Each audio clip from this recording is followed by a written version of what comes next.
Hello everyone, my name is Sastry Nanduri. I'm from HealthTap. It's always great to be here at Quantified Self. At HealthTap, we are big fans of Quantified Self.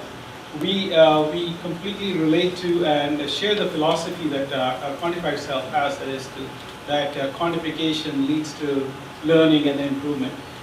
What I'm going to be doing here today is I'm not presenting any quantified data, but what I want to do is something slightly different. I want to talk about an event that we hosted recently at our office in Palo Alto. This event was called the Hacking for Health. The purpose of the event was to show what enthusiastic developers can do with data. And it's very interesting here because at the end of it, I want to just talk about how the learnings we got from the Hacking for Health could be applied to the quantification that's happening here. First of all, the little bit of background behind it, there's a lot of data being released by the government under the Community Health Data Initiative. Earlier this year, the HHS, Department of Human Health Services, has come up with this initiative under which they were releasing vast amounts of public health data for free public use.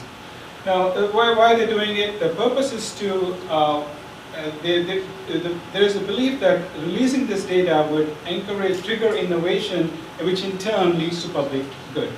And we were very supportive of it. And with the help of HHS, we organized this event whereby we gathered basically the geeks of Silicon Valley and beyond, developers from all around, and then educated them on the data that's available and facilitated collaboration and innovation around this public health data. The result was great, overwhelming success.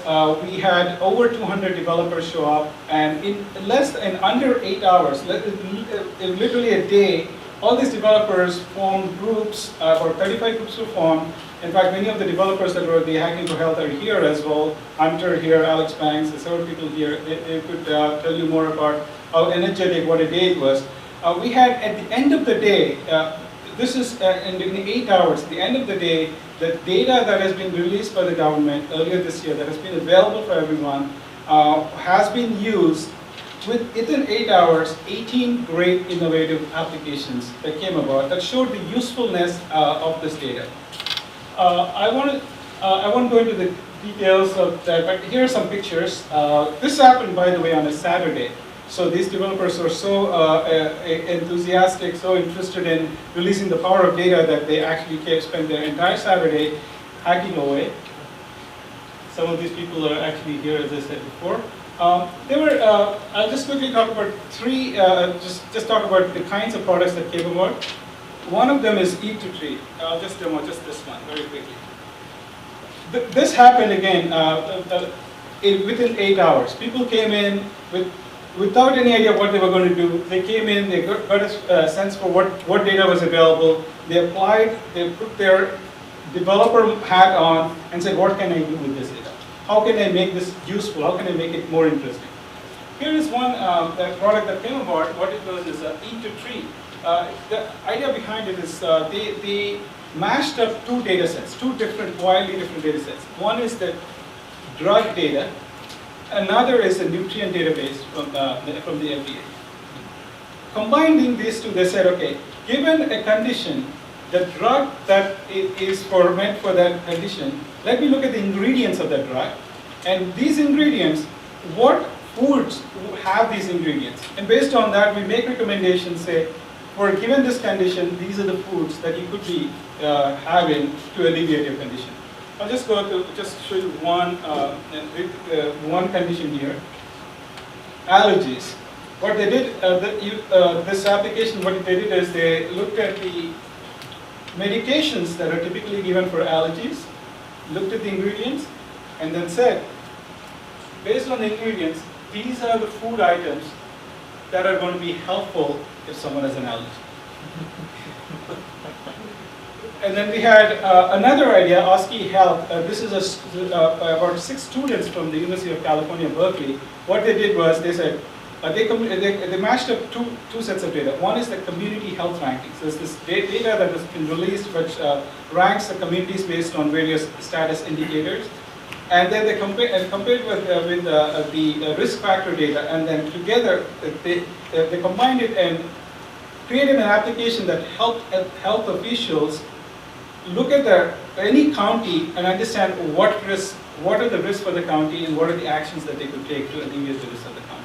There was another application that was created called Healthy Commute. What they did was they mashed up the data that is a resource data that's available, list of gyms, list of health resources that are available, mashed it with Google Maps and said, if you're commuting from A to B every day, here are the kinds of detours you can take to find some healthy options on the way. It could be a grocery store, it could be a gym on the way, and they even calculated the ROI.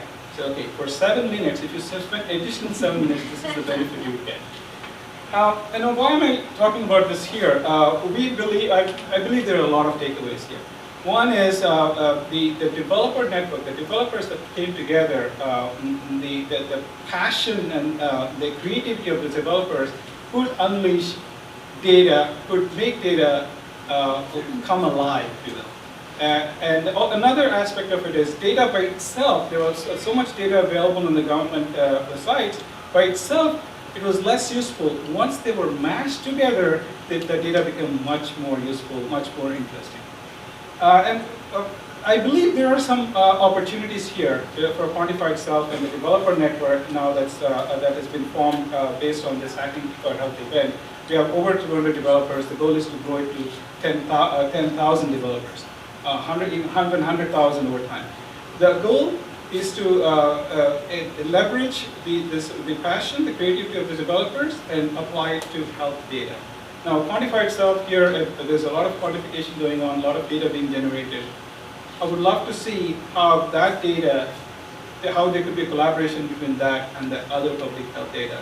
And the base of what I would like to say is, if anyone is interested on any ideas on how this collaboration can happen, you can either email me or you can go to our website for more information.